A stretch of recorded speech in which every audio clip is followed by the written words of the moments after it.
Hi, everyone. Can you hear me? Yeah, okay. Well, it is well established that there are brain areas in the higher level visual cortex that respond selectively to preferred categories, such as faces, headless bodies, or objects. And these areas reside in nearby locations. And most Fmri studies primarily focus on studying the response of this area to a single stimulus drawn from a single category. However, in real life, we are surrounded by complex visual stimuli, typically composed of multiple objects from multiple categories. Even the most simple stimulus of a whole person is composed of a face and a body that are typically studied separately. In the current study, we therefore ask, how does category-selective visual cortex represent such multi-category stimuli? The neural response to multiple stimuli has been studied before in single unit recording studies. These studies showed that the firing rate to a preferred stimulus is decreased when it is presented together with a non-preferred stimulus. Here, for example, is the response of a Aviv cell to a preferred stimulus, a diagonal line marked in green, and to a non-preferred stimulus, a vertical line marked in blue. When the preferred stimulus is presented together with the non-preferred stimulus, as marked in red, we can see a decrease of the response relative to the response of the single stimulus when it is presented alone. A normalization model was proposed to account for these results. According to the normalization model, the response of a neuron to a stimulus is normalized by the response of the surrounding neurons to that same stimulus. This mechanism is described by the following equation, in which the measured response of a stimulus is described by this following equation, and it's equal to the response of the inner response to that stimulus derived, and is normalized, divided by the sum of the responses of the surrounding neurons to that same stimulus. Now let's look at the response of this neuron when the same stimulus A is presented together with a non-preferred one B. We add B to the stimulus derived. However, since the neuron prefers stimulus A over B, then the stimulus derived remains almost the same. Now we add the response of the surrounding neurons to stimulus B, and we get an overall response to stimulus A and B together that is smaller than the response to stimulus A alone. The normalization equation was developed based on single unit recording studies. However, in neuroimaging studies, we cannot estimate the parameters of the normalization equation.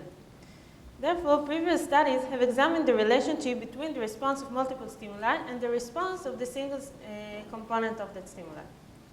These studies reported that the response to multiple categories is either the mean or a deviation from the mean of the responses to each of the single categories represented alone. However, the normalization model enables us to further make specific predictions about the relationship, about the contribution of each component to the composite stimulus representation based on the category selectivity of a cortical area. Therefore, the goal of the current study was to examine the relationship between the response to multi-category stimuli and the category selectivity. Specifically, we used the normalization equation to predict the response to multi-category stimuli in different category selective areas. We then tested these predictions in different areas of category selective cortex. To examine the relationship between the response to multiple categories and category selectivity, we used the normalization equation to predict the response to the whole person based on the response of the face and body in face and body selective area. The normalization equations we have seen before will look like this for a face and a body.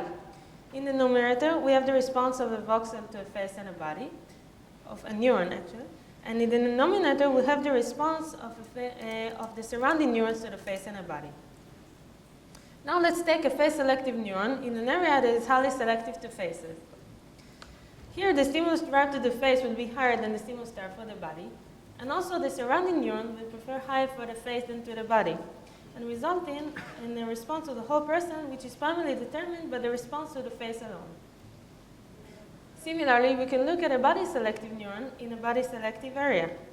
Here, the stimulus derived to the body would be higher than to the face, and also the responses of the surrounding neurons would be higher to the body than to the face, resulting in the response to the whole person, which is primarily determined by the response to the body. Now, if we are in the border between a face selective and a body selective area, and let's say, for example, that half of the neurons are selective to face and half are selective to bodies, in that case, the response to the face and the body will contribute equally to the response of the whole person. More generally, we can predict that the response of the whole person would be a weighted mean of the response to each of the categories when presented alone. The weights are determined by the proportions of the selectivity to the surrounding neurons to each of the categories and can change along the category-selective cortex.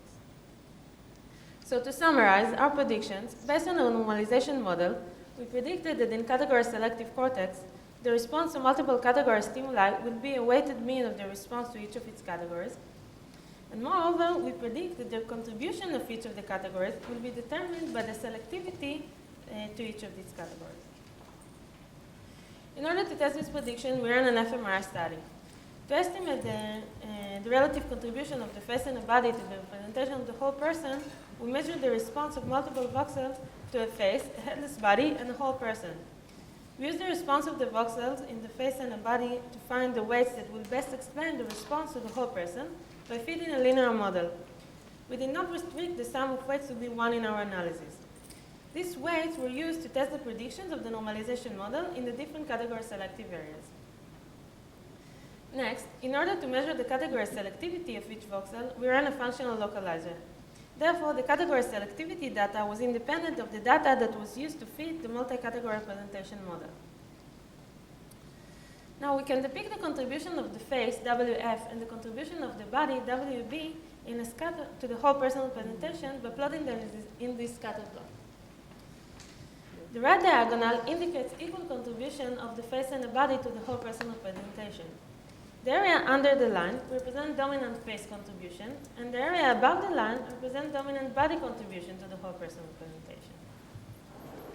The left diagonal indicates the weighted mean line for which the sum of the weights is 1. A normalization mechanism predicts that the response to the whole person would be a weighted mean of the response to the face and the body. A sum of the face and the body responses is expected if there is no normalization at all. Here we will show the results in each of the 3 regions of interest: a face selective area, a body selective area, and an area that is selective to both faces and bodies. In blur, the results for the face selective areas of all subjects. Each dot is based on the response of the 30 most selective voxels in a defined area of each subject, and the large diamond is the group mean.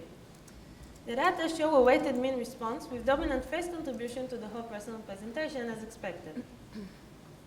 In red, we can see the body selective area data showing similar results, only now with body dominating the whole person representation. Finally, in purple, we can see the results of areas which contain 2 populations of neurons that are both face selective, that are either face or body selective, and showing equal contribution of the face and the body to the whole person representation. These data are consistent with the predictions of the normalization model. The response to the whole person is along the left diagonal line of the weighted mean, and the contribution of each of the categories is determined by the selectivity to the face and the area and the body of the area. Next, we perform the searchlight analysis within the category selective cortex to examine the spatial distribution of the person representation. We fitted a separate model to the whole person representation as explained before for each sphere of 27 voxels. Here is a map of the face contribution to the whole person representation as indicated by WF within the category selective cortex of one representative subject. We use the color map of red for high weights and blue for low weights. Here is the contribution of the body to the representation of the whole person as indicated by WB, also with red color for high weights and blue for low weights. We can see that the contribution of the face and the body response to the whole person changes gradually along the cortex.